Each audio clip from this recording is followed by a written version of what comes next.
تو جب اللہ کی اس صفت کی تلاوت کی برکت سے، میں تو یہ کر رہا تھا، جب اللہ کی یہ صفت ہے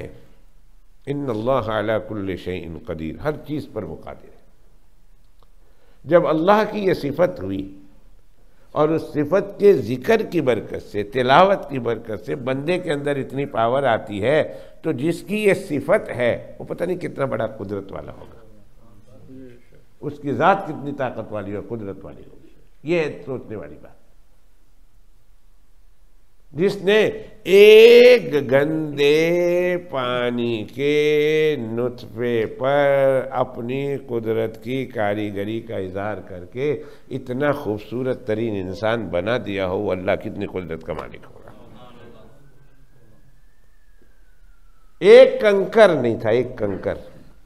اور اللہ نے پہاڑ کھڑا کر دیا۔ ایک قطرہ نہیں تھا پانی کا اور اللہ نے سمندر بہا دیے، اور ایک چپا نہیں تھا، اللہ نے اتنا خوبصورت آسمان تان دیا، اور ایک مٹیریل کا ایک حصہ نہیں تھا اور اللہ نے اتنی خوبصورت زمین بچھا دی، اور ایک بیج نہیں تھا اور اللہ سبحانہ و تعالیٰ نے اتنے سارے درخت اگا دیے۔ وہ اندازہ لگا لیں وہ اللہ کس قدر قوت اور طاقت کا مالک ہوگا۔ ہم اپنی طاقت سے کچھ زیادہ اللہ کو طاقت دینے کے لیے تیار ہیں بس، اور پھر اگر ہماری سوچ جہاں تک ہے، اس ایک تو قدرت ہے نا، اور قدرت سے زیادہ سوچ ہے انسان کی۔ دیکھیں، ایک آپ کی قدرت ہے، ایک آپ کے پاس طاقت ہے، ایک فزیکلی آپ کوئی کام کرتے ہیں، آپ کو پاکستان جانا ہے،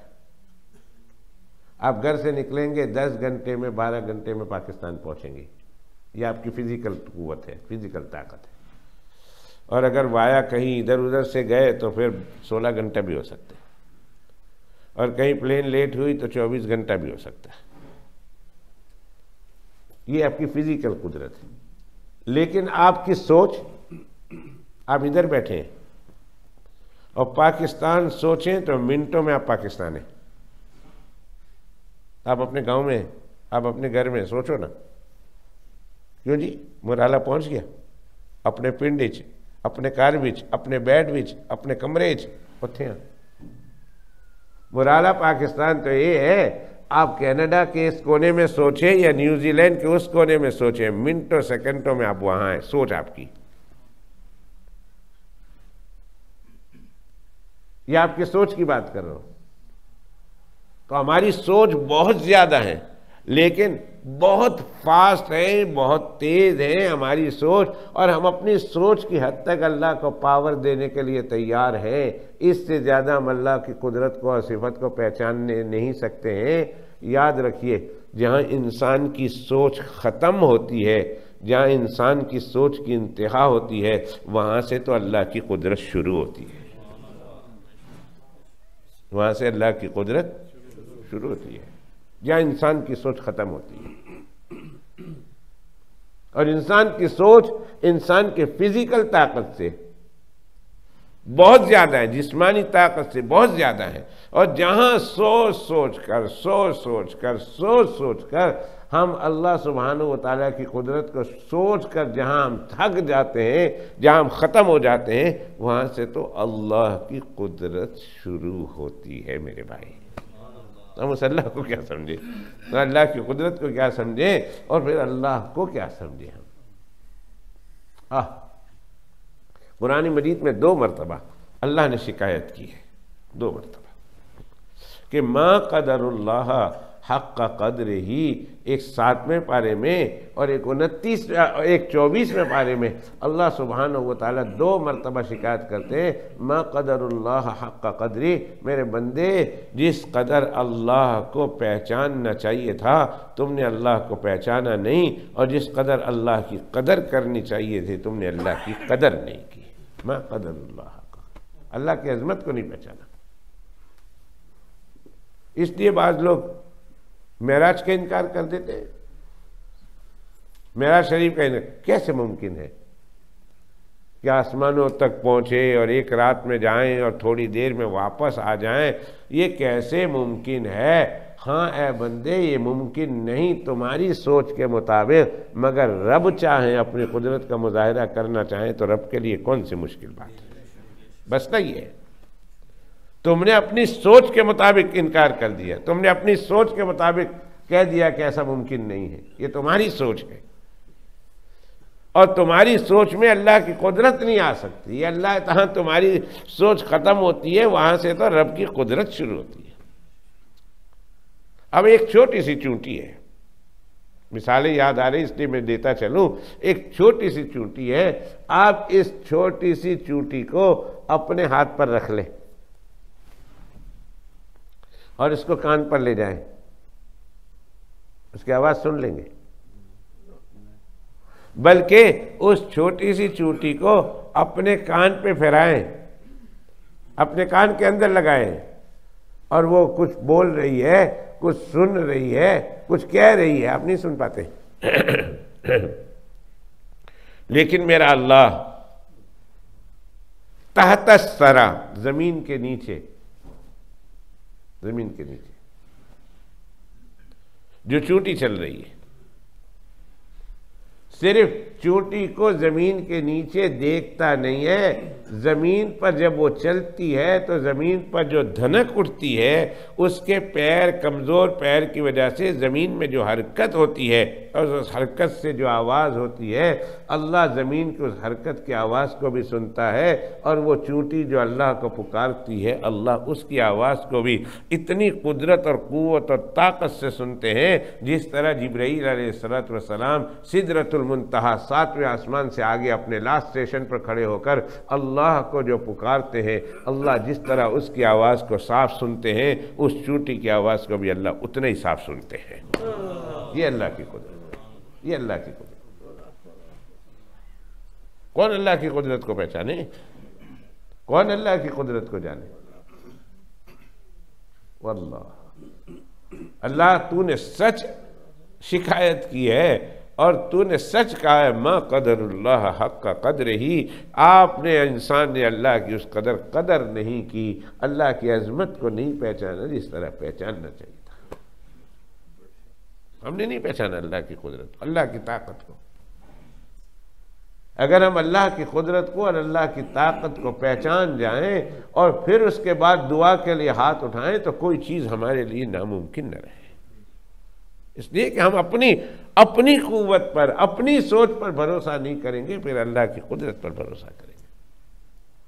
اور جو اللہ کی قدرت پر بھروسہ کر کے جب دعا کرتا ہے تو پورے یقین کے ساتھ کرتا ہے، اور اللہ یقین کے ساتھ دعا کرنے والے کی دعا کو ضرور قبول کرتے ہیں۔ اس لیے بھائیو، اللہ سبحانہ وتعالیٰ کی قدرت کو جانو، اس کی قدرت کو پہچانو۔ جب ہماری طرف، انسانوں کی طرف کوئی چیز منسوب ہو تو پھر ہم کہہ دیتے ہیں جی یہ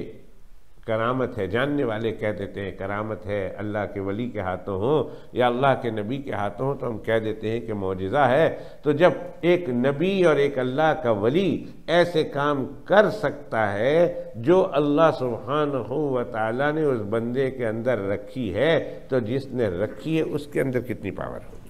اس کی پاور کا کیا کہنا۔ اس لیے بھائی میں تو یہ کہہ رہا تھا، بات بہت دور چلی گئی، اللہ کی قدرت، اللہ کی طاقت کو سمجھانے کے لیے کہ اللہ کی قدرت اور اللہ کی طاقت کے سامنے کوئی چیز کوئی معنی نہیں رکھتی۔ تو اللہ اگر چاہتے تو ہر گھر میں قرآن شریف پہنچا دیتے،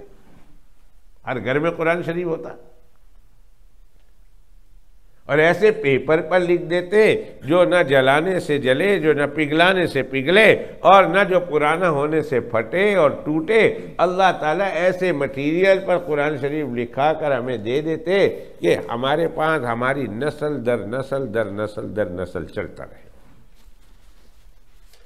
اللہ نے ایسا نہیں کیا،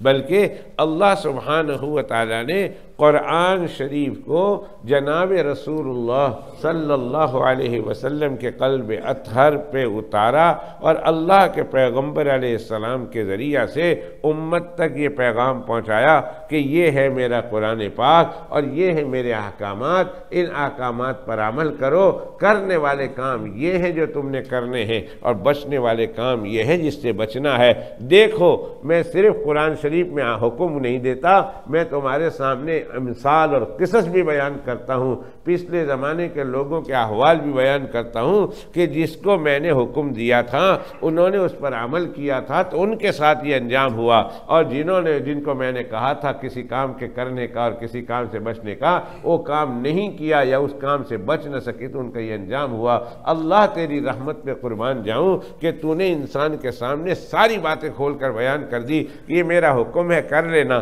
یہ چیزیں ہیں، بچ جانا، بچنے والوں کا، کرنے والوں کا یہ انجام ہوا، نہ کرنے والوں کا یہ انجام ہوا۔